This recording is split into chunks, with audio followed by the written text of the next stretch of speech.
Hello les amis, je vous retrouve pour une nouvelle vidéo sur le football français et plus précisément sur la Ligue 1 et je vais vous présenter le match Monaco contre Montpellier. C'est un match qui a lieu ce dimanche 3 décembre 2023 à 15 h pour le compte de la 14e journée du championnat de France de football de Ligue 1 Uber Eats saison 2023-2024.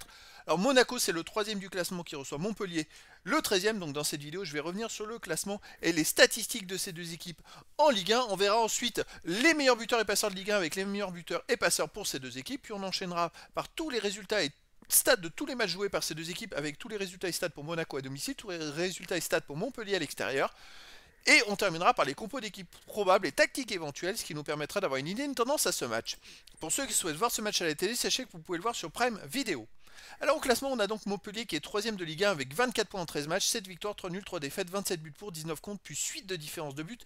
Ils ont 6 points maintenant de retard sur le PSG. Ils ont pris un peu de retard là sur les derniers matchs. Il va falloir qu'ils se ressaisissent. De l'autre côté, Montpellier, 13e de Ligue 1 avec 13 points en 13 matchs, 3 victoires, 5 nuls, 5 défaites, 17 buts pour, 18 contre, moins 1 différence de but. Montpellier est dans le bas du classement. Ils sont pas très bien classés parce qu'ils ont que 2 points d'avance sur le premier barragiste pour la relégation. Ils doivent absolument prendre des points. Au niveau des buteurs, alors on a Adams pour Montpellier qui a 7 buts en 13 matchs, qui est deuxième meilleur marqueur de Ligue 1, mais loin derrière Kylian Mbappé, il a 2 fois moins de buts. Ensuite pour Monaco, on a Golovin et Ben Yedder avec 5 buts. Balogun, Minamino pour Monaco, 4 buts. Après il y a plein de joueurs à 3, 2 buts et 1 but pour les deux équipes. Pour les passeurs décisifs, Kiao et Enrique et Minamino pour Monaco, 4 passes décisives. Fofana 3 pour Monaco, Savanier pour Montpellier 3, et puis des joueurs à 2 passes et une passe pour les deux équipes. Tous les résultats, toutes compétitions confondues. Alors c'est ce qu'on voit, c'est-à-dire que Monaco c'est une équipe qui est quand même très costaud, qui est capable de marquer beaucoup de buts, mais qui reste quand même sur 2 mauvaises performances. Ils viennent de jouer 2 fois de suite à l'extérieur. Ils ont fait 0-0 au Havre, mais surtout ils viennent de perdre 5-2 au PSG. Cette défaite elle fait mal. C'est pour ça que le PSG se retrouve avec 6 points d'avance sur eux. Parce qu'avant, sinon ils enchaînaient la plupart du temps des victoires, ils marquent beaucoup de buts. C'est une équipe, bon, ils en prennent des buts, mais comme ils marquent plus de buts que leur adversaire, c'est pour ça qu'ils étaient dans le haut du classement.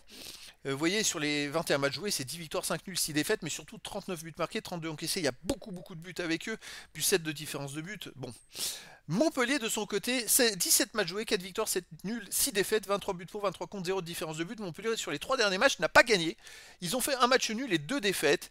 Et donc c'est vrai que en ce moment, c'est pour ça qu'ils sont aussi dans le bas du classement, ça va pas trop. On va les voir sur les matchs à domicile. Donc Monaco à domicile, c'est que 10 victoires, à part la défaite contre Nice. En même temps, Nice a gagné à Paris. Donc, ils sont embêtants à l'extérieur, mais c'est 5 victoires en 5 matchs. Donc c'est très costaud. Montpellier à l'extérieur, bon bah ils restent sur 2 défaites de suite, au PSG 3-0, à Nantes 2-0, parce qu'avant ils avaient gagné 3-0 à Lorient, puis ils ont même fait aussi une victoire à Lyon 4-1. Donc c'est une équipe qui est imprévisible, mais qui à l'extérieur en ce moment ça va pas trop. Puis surtout, ils sont en bas du classement, donc il y a peut-être la peur au ventre, le stress de devoir absolument prendre des points. Au niveau des compos d'équipe et tactique, alors pour Monaco, ça serait du 3-4-3 avec gardien Keun, défense Singo, Maripan, Magassa, milieu de terrain Diata ou Vanderson, Zakaria, Fofana, Jacobs, attaquant, Minamino ou Akiush, Balogun et Golovin, pardon. Et pour Montpellier, ça serait du 4-2-3 avec gardien Lecomte, défense Sako, Omeragic, Kouyaté ou Estève, Saint-Luce. Milieu de terrain défensif, Chotard, Ferry. Milieu offensif, Elie, Altamari, Savanier, Nornin ou Fayad. Et attaquant, Adams. Donc voilà, le décor est planté entre ces deux équipes.